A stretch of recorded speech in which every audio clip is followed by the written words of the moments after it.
sometimes life puts us in a position to where it seems like we ain't got no choice but to depend on other people for certain things, right? And the thing about that is that the more you depend on other people, the less control you have over your own life. Want to hear something funny? I knew of somebody who, about 10 years ago, more or less, I used to work with, and he didn't have a car. He rode the bus to work every day, and he just so happens the bus stop was probably like a block or so away from his house. Dropped him right off in front of the job, and on his way back, the ride was just as easy and convenient. So, he for the most part would go back and forth to work, catch the bus for the most part everywhere he needed to go, and he was talking about one time in particular where he actually needed a ride somewhere, like an appointment or something like that. And, I was privy to the conversation, even though I wasn't the one being directly talked to. But he said, in essence, that he had tried to get a ride from his next door neighbor. Just so happens he had some kind of appointment, again, to go to, and it was pretty important. I think it was something like a doctor's appointment, something like that. And it happened to be on a Tuesday, I remember. And I remember him saying his neighbor, who happened to live directly across the street from him, said that he's usually off on Tuesdays. And so what had happened was he had tried to get a ride from his neighbor. What he said was he called his neighbor, and his neighbor answered the phone, and he's like, well, I'd like to give you a ride, but, my car's in the shop. So he was like, oh, really? Oh, okay. And he remembered something, like, his neighbor being off on Tuesdays. A lot of times his neighbor had his garage door open, and he vaguely recalled earlier seeing that his neighbor's garage door was open. So he went to the window to peer out the window to see if the neighbor's garage door was open. And before we actually got to the window, he heard the garage door was closing. So by the time he got to the window to peek through the blinds or curtains or whatever he said, he caught a glimpse of the garage door closing in the lower half of the neighbor's car. And I think he said the neighbor's feet too. And the door closed, hit the ground of the garage floor. And he was like, what the? So he got on the phone and called his neighbor, and he was like, hey man, I thought your car was in the shop or something like that. And the neighbor was like, well, yeah, man, it is. It's in the shop. And so what he decided to do was go over to his neighbor's house and knock on the door. I guess he wanted to bust him. So he knocked and knocked. The neighbor never answered the door. Sounded like the neighbor was hiding out from him.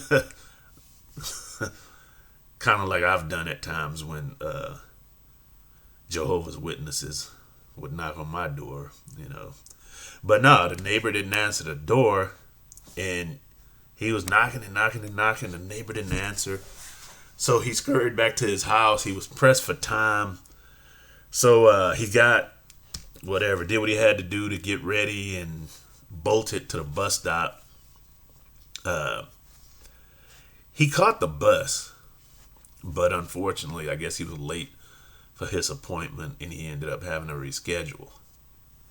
So he was peeved, you know, he was pretty upset that his neighbor had let him down. But you know how that goes. He talked about how when he first met his neighbor and they talked and shook hands, oh yeah, man, if you ever need anything, I'm here for you, that kind of thing, right? You know how people do in a moment. But in that particular moment, you know, the neighbor didn't come through for him. So he had to reschedule his doctor's appointment and that kind of thing. I guess he, you know, at his rescheduling, he made that appointment on time, took the bus and what have you. But he was upset with his neighbor for a while because lying, you know, the neighbor, you know, was full of caca, you know, lying about his car being in the shop or what have you. And you know, they would see each other from time to time, but they kind of read each other's energy, and you know, it was kind of like, you know, that kind of thing, as opposed to the hey, what's up, bro? As opposed to that, it was different. So, you know, as time went by, dude actually got his own car, and he was able to drive places and that kind of thing wherever he needed to go. And then after a period of time, he started to realize something. And after that period of time, he figured that he was kind of hard on his neighbor. I mean, after all, it was the dude's day off, and you know, spur of the moment, you want to dump your own problems on somebody else. I mean, that's one way to look at it. And, you know, the interesting thing about when people make promises and what have you, oh, yeah, I'm here for you, whatever, that kind of thing, it's kind of conditional, you know? Like for most people, when they say stuff like that, what they mean is that as long as I don't have to sacrifice. And all too often, promises come with sacrifices. That's why a lot of people don't keep promises. Nobody wants to sacrifice. And, you know, it's not really all the way fair for you to want people to sacrifice for you anyway. That's why it's good to be self-dependent, you know. Good to rely on yourself. Because the more you rely on yourself, the more power you attribute to yourself. This translates to the more you depend on God. And you know, God will always be there for you through thick and thin. God's promises do not come with conditions. So this dude, he understood that his neighbor was operating under, you know, human nature. It does what it does.